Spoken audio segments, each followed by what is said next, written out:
Hey everyone, you know bird flu. It's been all over the news lately, right? I gotta say it's got me a little worried, especially since I've got a dog at home and she loves chasing anything that flies. Yeah, I can see why you'd be concerned. It's definitely a hot topic right now. So, avian influenza or bird flu, it mainly affects birds, right?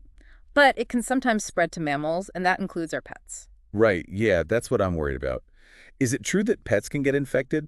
Like my cat spends half her life stalking birds in the backyard. It's true, it's uncommon, but pets can get infected. Cats, especially because they're natural bird hunters. They usually get it through direct contact with infected birds or their droppings. Dogs are a little less susceptible, but it's still possible. Hmm, okay. So how would I know if my cat got it? Would it be obvious? Like, would she just seem like she has a cold or something? Well, there are some signs you can look out for. So fever, any respiratory issues like coughing or sneezing, lethargy, or sudden loss of appetite.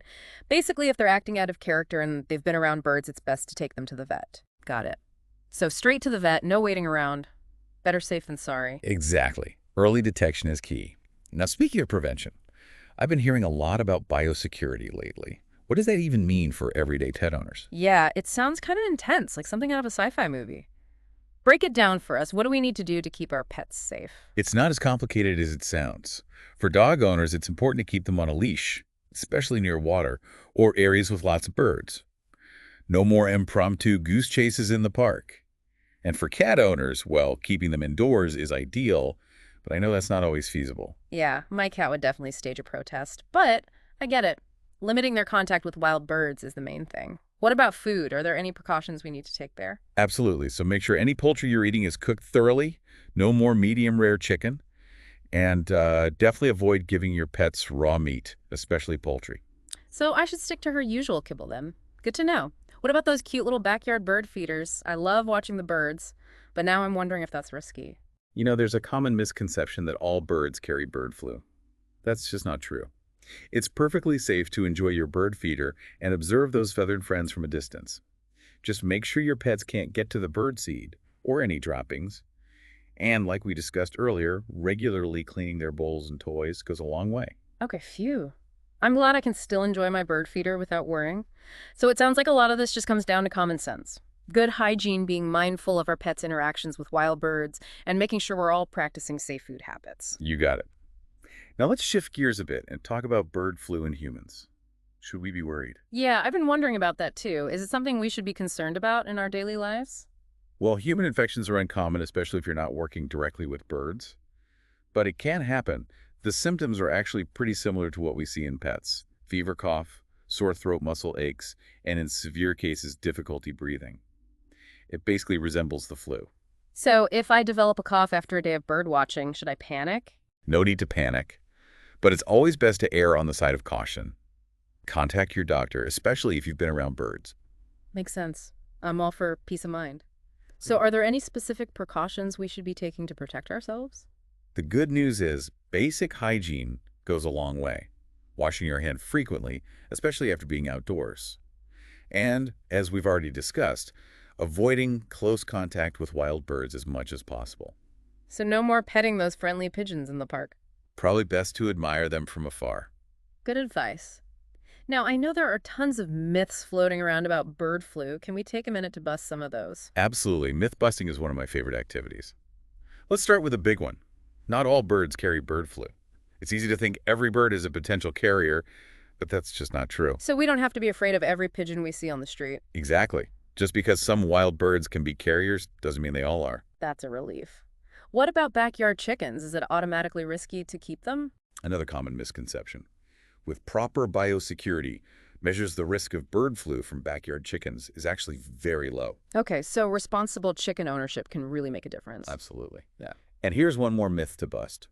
You don't have to be afraid of feeding backyard birds or observing them from a distance. So I can keep filling up my bird feeder and enjoying those feathered visitors. Yes, just remember to avoid direct contact with the birds and make sure your pets don't have access to any bird seed or droppings that fall from the feeder. Got it. It sounds like we can still appreciate our feathered friends without putting ourselves or our pets at risk. Exactly. Knowledge and awareness are our best tools in this situation. Well said. We've covered a lot of ground today, and I think our listeners have a much better understanding of bird flu, the risks, and most importantly, how to stay safe. I agree. It's all about taking simple precautions and staying informed. You know, it's interesting, this whole conversation about bird flu really highlights the connection between animal health, human health, and the environment. Yeah, for sure. It's like a domino effect, right? One thing impacts another and so on. We're all connected. Exactly. Yeah. Take migratory birds, for example. Hmm. They can carry the virus across huge distances, potentially introducing it to new areas and impacting poultry farms, wildlife, even human communities. Wow, I never really thought about the role of migration. It really puts things in perspective. It's a reminder that bird flu, it's not just a local issue, it's a global concern.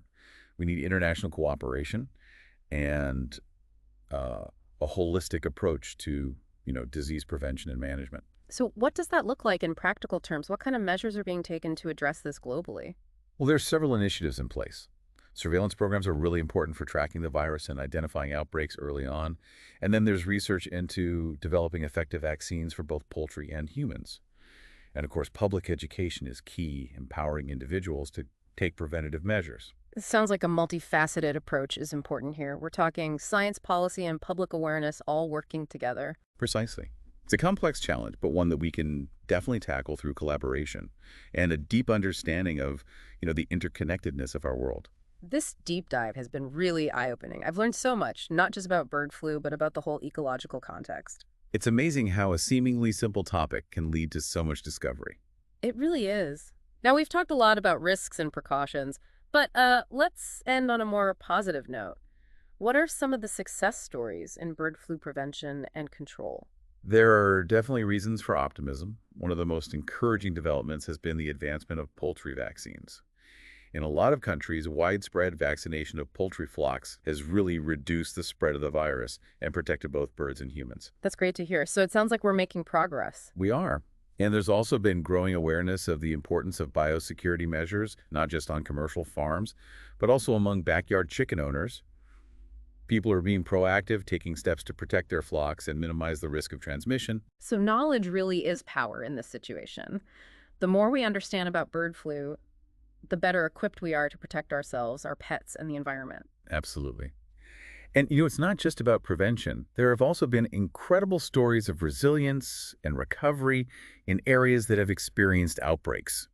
Communities have come together, scientists have developed innovative solutions, and we've learned valuable lessons that will help us face future challenges. That's inspiring to hear. It reminds us that even in the face of adversity, there's always hope and the potential for positive change. Indeed. And that brings us to an interesting question. I think our listeners might find this thought-provoking. On all ears, what's on your mind? Well, we've talked a lot about the human impact on bird flu transmission. But what about the flip side? How might the virus itself be shaping human behavior and our relationship with nature? That's a fascinating question. I hadn't thought about it like that before. It's something to ponder. Are we becoming more cautious, more aware of our connection with nature? Or are we retreating from the natural world out of fear? I think there's a bit of both happening, to be honest. We're definitely more aware of the risks, but that awareness can sometimes lead to anxiety and avoidance. It's a delicate balance. It is. And that's why conversations like this are so important. By sharing knowledge, exploring different perspectives, and fostering a sense of wonder about nature, we can navigate these challenges with a more informed and compassionate approach. Well said. I think that's a perfect place to end part 2. Yeah. We've talked about the global implications of bird flu, explored success stories, and now we've left our listeners with a thought-provoking question about the relationship between humans and the natural world. It's been a really engaging discussion. I couldn't agree more. Now, let's take a quick break, and when we come back for part 3, we'll wrap things up with some final thoughts and takeaways for our listeners. All right, we are back for the final part of our deep dive into bird flu.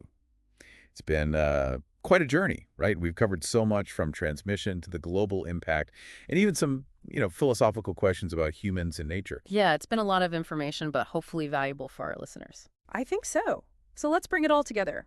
What are the key takeaways you want our listeners to remember? Well, I think the most important thing is knowledge is power. The more we understand about bird flu, the better we can protect ourselves, our pets, and the birds, too. Right. And we've learned that simple precautions can make a big difference.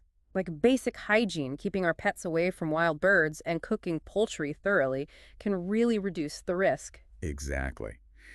And it's important to remember that while bird flu is a serious concern, it's not a reason to panic. We can coexist safely with birds by staying informed, following the advice of experts, and taking those preventative measures. Absolutely. We don't need to be afraid of nature. In fact, this deep dive has, I think, made me appreciate the interconnectedness of all living things even more. It's a good reminder that we're all part of this delicate ecosystem and our actions have rippled effects. That's a great way to put it. We have a responsibility to care for ourselves, our animals, and the environment, not just for our own well-being, but for the health of the whole planet. I totally agree. So, as we wrap up this episode, I want to leave our listeners with one final thought. We've talked about the impact of bird flu on humans and animals, but I think it's important to consider the impact on the birds themselves. That's a really important point. Bird flu can be devastating to wild bird populations. It's a reminder of how fragile our natural world really is. Exactly. So, as we go about our lives, let's be mindful of the birds around us. Let's support efforts to conserve their habitats, advocate for responsible wildlife management, and maybe most importantly, cultivate a sense of wonder and respect for these amazing creatures. Well said. By appreciating the beauty and importance of birds, we're not just protecting them, we're enriching our own lives too.